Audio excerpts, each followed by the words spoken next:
we Africans were behind because of the black tusk. That point should not be considered here, because talking in this fact, jogo whites go wanajiweza.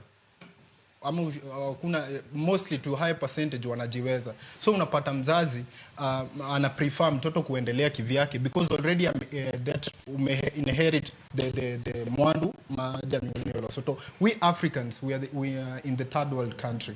Unapata we are growing from a humble background majaniola jiwezi. So you talking about the black tusk, that's why we're behind. No, you should not talk about that, because first you are being raised from a humble background, knowing that skoro onego you only not even considering about the black tusk. It should and ochuno mondi konjanu. Aparo ni kinde mabende kata mana waduokre bende wangeni kinde mabende korise konyo janyuol. In bende konyore nikech koro iyudo kemiyo janyuol kasto in dongna.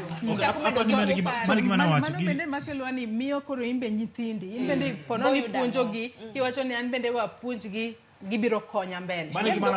Mani gimana wacho oketana ni whites. In fact whites samana we anu will